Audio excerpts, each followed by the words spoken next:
Hello students, welcome back to the class.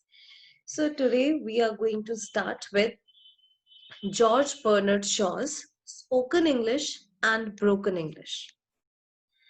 So it has 5 parts, a preface, and then 1, 2, 3, and 4 recordings. Alright, so its preface. It seems that this preface has been spoken by a host who is conducting this recording program. Let us start. See, this host says that in every country in the world where literature has a good place, or it has a special place, in those countries, George Bernard Shaw's name is known to the most of the people. Okay, his name is well known, and sometimes his name is revered. Revered means worshipped. And then he says that no other writer except Shakespeare. So no other writer except Shakespeare has given such revered status in this world as George Bernard Shaw is given. Then he says that the portraits of George Bernard Shaw, which press, newspaper press, or it can be news channels as well. So his portraits, pictures, which are broadcasted by the press, so these pictures have made him famous, okay, and familiar to the most of the people in the world. And then, see, he is praising George Bernard Shaw. Then he says that his writings of George Bernard Shaw have been translated into many languages, into the languages of the every civilized nation. And there can hardly be anywhere a theatre of any importance at which at least some of his plays have not been produced. So here again he is, in these lines again he is trying to praise George Bernard Shaw. He says that first of all his writings are translated into almost all the languages of the world. And then he says that that theaters. See, George Bernard Shaw wrote plays, novels, poetic dramas, and many other things. And he was a very good public speaker as well. So here he says that there cannot be any theatre in which some of the plays of George Bernard Shaw have not been acted or produced. But of the multitudes who have thus become familiar with his name, his features, and his works, how many have actually heard the living voice of the man himself? So then comes he this host says uh, that people become famous, but before we meet those people, famous people, they have been already died. Just you can take the example of Shakespeare. Shakespeare was part of Elizabethan age, okay, and today we are in the postmodern world. So Shakespeare is famous today as well, but we cannot meet him, and even we cannot listen to his voice. Okay, so here this line means what I have told you. So he says very less number of people are there who are famous and their voice have been recorded.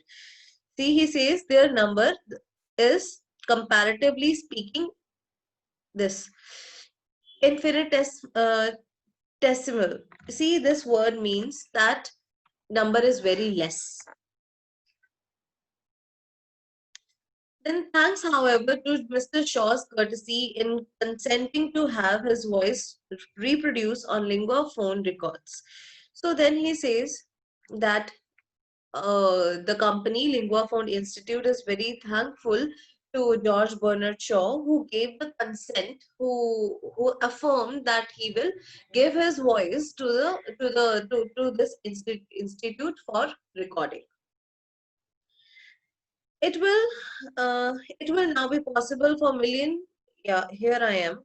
Millions the world over to listen to his voice in their own homes and at their own pleasure. So Shaw has given, Mr. Shaw means George Bernard Shaw has given the opportunity or the opportunity to millions of his listeners so that they can listen to his voice when even when they're sitting at their home and they can enjoy his speaking. But he says that many of the people who become famous, either they are writers or they are any other profession they have, but their voice is not recorded. People don't get the opportunity to meet such famous personalities and to listen to their voice. But George Bernard Shaw has given this opportunity to the people. So people should be thankful to him. Okay. Then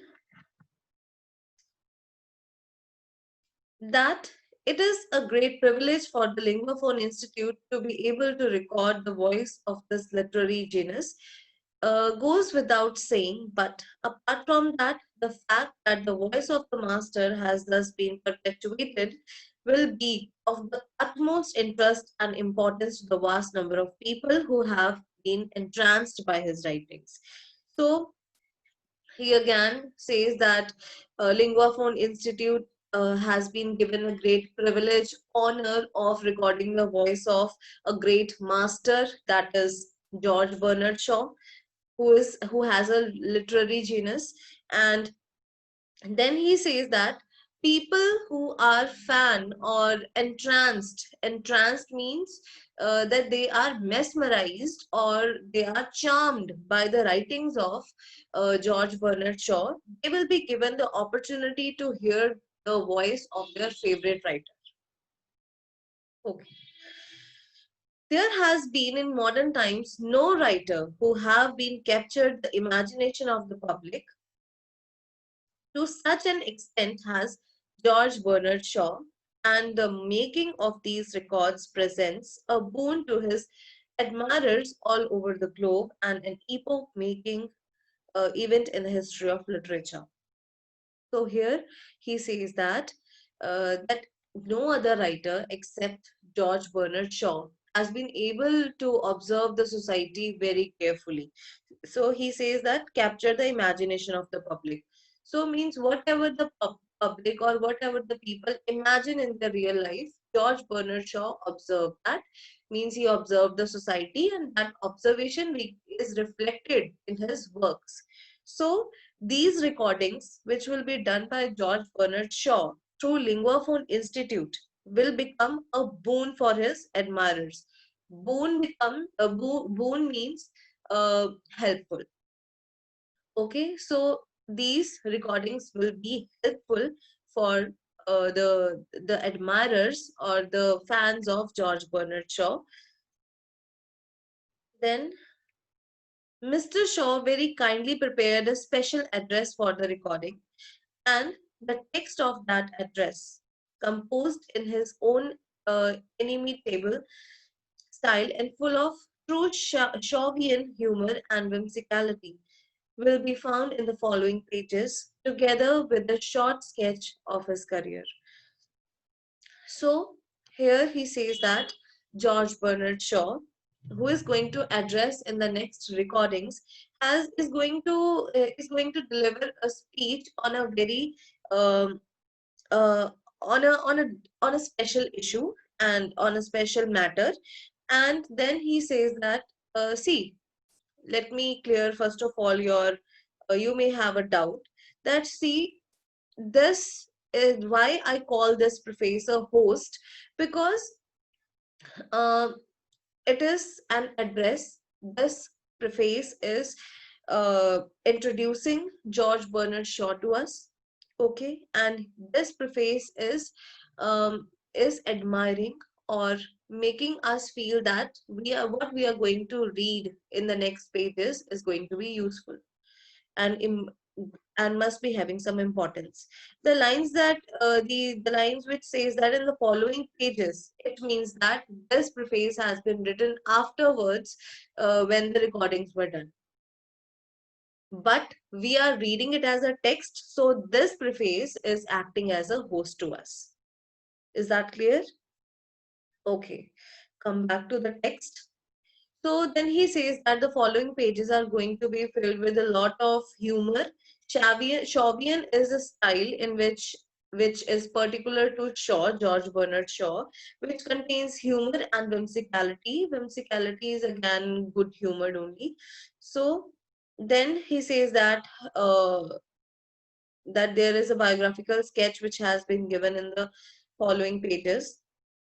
This is the first time that the voice of a writer of Shaw's caliber has been recorded, and we deeply appreciate the honor which has been done to the Linguaphone Institute by selecting it as the most appropriate medium through which to record his voice for the benefit of this and future generations.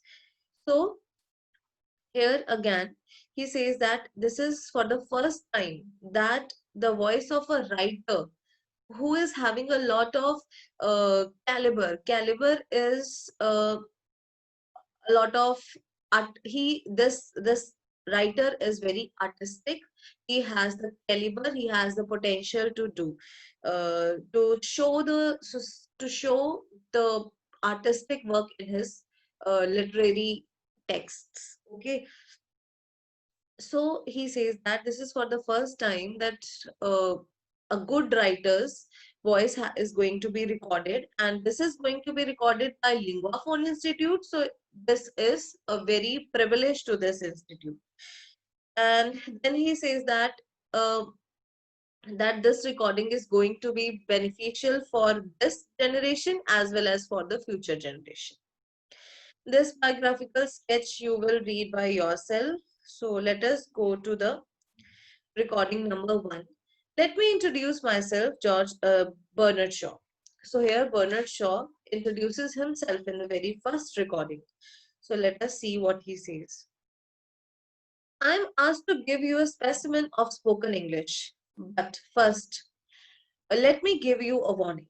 So here he clarifies that what he is going to speak. He is going to give you an example of spoken English. Specimen is spoken English. But he is giving us a warning as well. So what is that warning?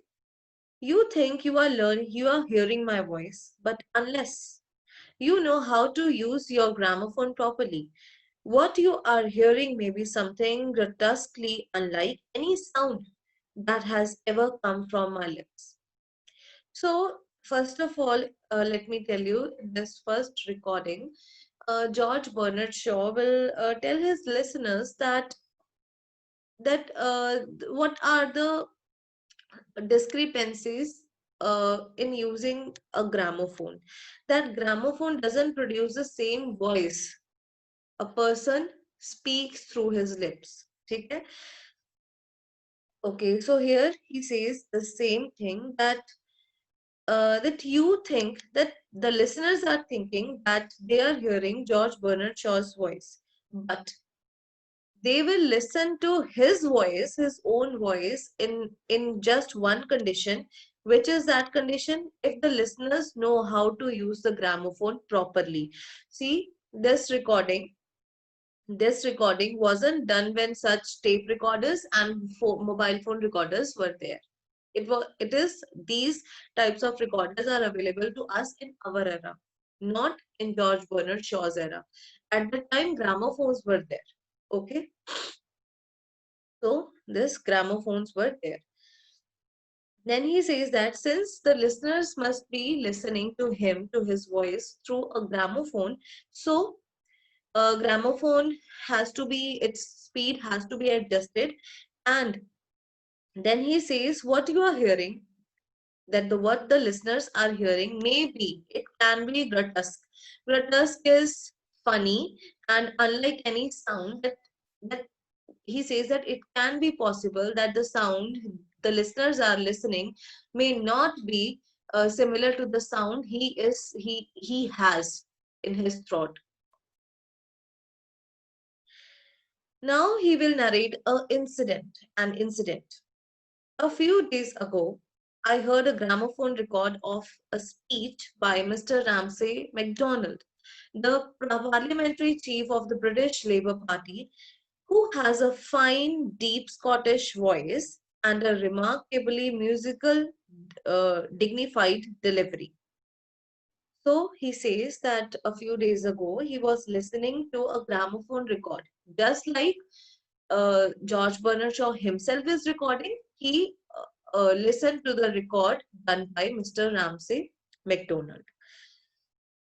And Mr. Ramsay MacDonald has a very fine voice, a deep Scottish voice, means MacDonald must have belonged to Scotland. Deep, he means sincere. And remarkably musical, means musical, melodious, and dignified way of delivering that voice. So it means Mr. Ramsay MacDonald was a very good public speaker. But then he says what he heard over that gramophone. He heard, I heard, was a high pitched, sharp, cackling voice and most unmusical, suggesting small, egoistic, ill mannered man complaining of something. But so this is a this through this he has created a difference between the voice Mr. Ramsay MacDonald has in his real life and what he heard, what George Bernard heard over the gramophone. So he over the gramophone he heard a high pitched voice and it was sharp, it was unmusical, it had an air of ego, and it seemed that an ill-mannered man is speaking and is complaining of something. Then he says, George Bernard Shaw says that I said that this is not MacDonald. I know his voice as well as I know my own. He says that I know the voice of this MacDonald, Ramsay MacDonald, as I know my own voice. Then the gramophone operator must be standing by beside George Bernard Shaw, and then that gramophone operator assured him what he assured and showed him the label on the record to prove it. So just like CDs, gramophone must be having some label on it that whose voice is recorded in that. So gramophone operator assured George Bernard Shaw that it was the voice of Mr. MacDonald only, and then he showed George Bernard the label of the name of MacDonald over that record to prove that this voice was the voice of Mr. MacDonald. I said, no, this is not Ramsay MacDonald, but let me see whether I cannot find him for you. Then he says that George Bernard Shaw says, no, that this voice cannot be of Ramsay MacDonald. But then he starts adjusting that the regulators over the gramophone, and then he says, okay, let me find whether his voice comes through this instrument or not. Then as the record starts again, I took the screw which regulates the speed and slowed this record down gradually until the high-pitched yapping changed to the deep tones of Mr. MacDonald's voice, and the unmusical, quarrelsome self-assertion became melodious rhetoric of Scottish orator. There I said, that is Mr. MacDonald. So again, he says that he adjusted the speed of that gramophone and he slowed it down, and he slowed it until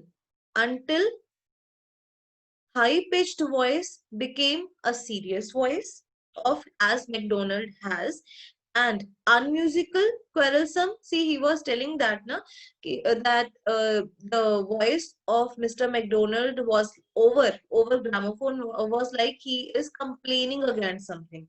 So the unmusical, quarrelsome, and as self-assertion means egoistic. The egoistic voice became melodious and a good rhetoric. Rhetoric means way of speaking. Okay. Oh, wait. melodious rhetoric of Scottish orator.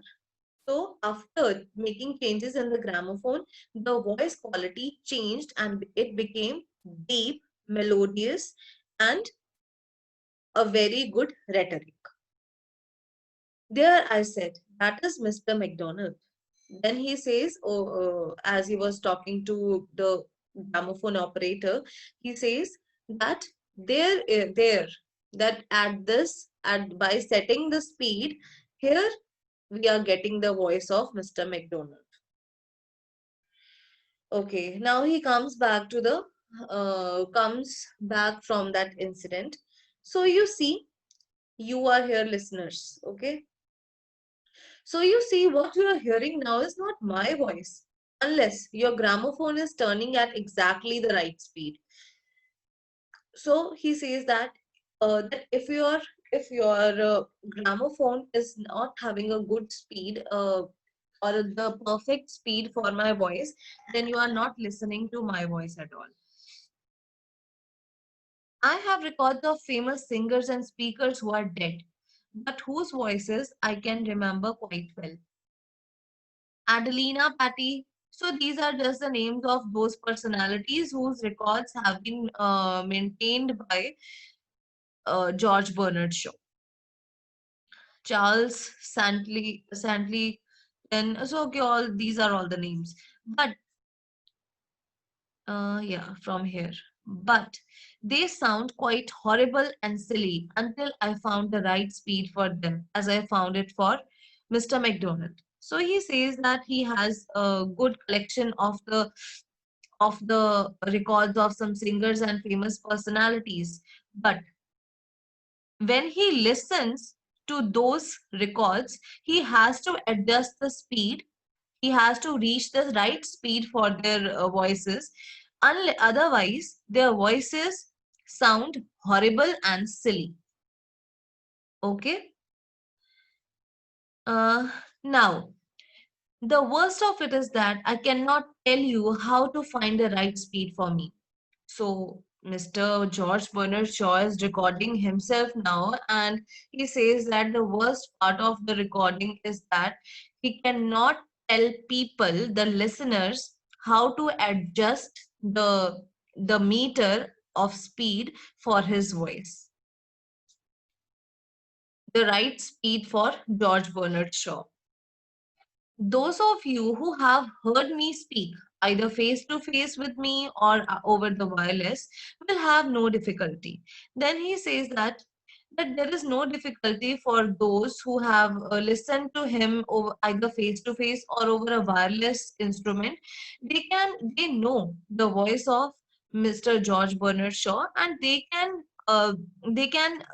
maintain the speed meter according to the memory of the voice, okay, they are having in their minds. But the problem is for, okay, let us read. You have just to change the speed. Okay, wait a second. Those of you who have heard me speak either face to face with me or over the wireless will have no difficulty. You have just to change the speed until you recognize the voice you remember. Okay, so the the people who know the voice of George Bernard Shaw, they can adjust the meter by themselves. So the problem is for those people who haven't heard George Bernard Shaw even for a single time in their lives. Okay? But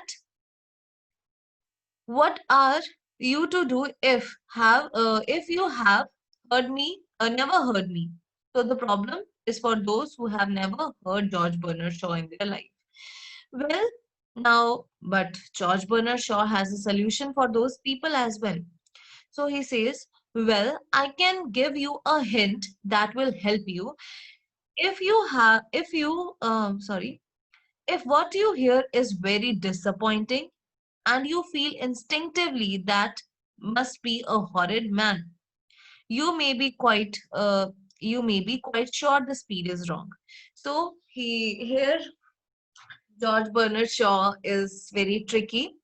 He says that I have a clue for you, that if you think, if when you are listening to me and you, after listening me, you think, the listeners think that this man is a very horrible man and this man is disappointing the listeners, then the speed must be wrong. Okay, so adjust the speed. Slow it down until you feel that you are listening to an amiable old gentleman of 71 with a rather pleasant Irish voice. Then that is me.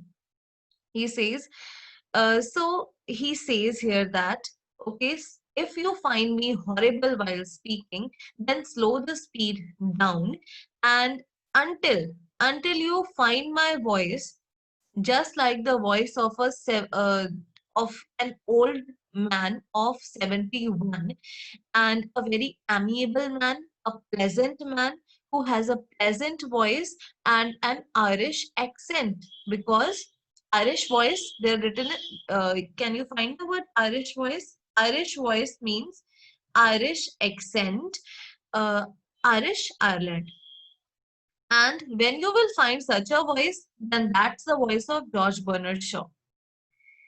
All the other people whom you hear at the other speeds are imposters, chamchaws, phantoms who never existed. So then he says that all other people means all other voices except the voice you hear as this. Okay. All other voices you hear at other speeds are imposters, are fake voices. Those voices are not, do not belong to George Bernard Shaw. Those voices are of sham shaws. Sham, false, false Shaws or fake George Bernard Shaws. They are phantoms, they are just illusions which never existed. So such kind of voices which can be or may be produced by your gramophone do not belong to he says do not belong to me. So he says please adjust the meter and slow it down until the listeners listen to a voice which belong to an amiable old gentleman of 71, which has a pleasant voice and an Irish voice. So this is all for today. Thank you for listening.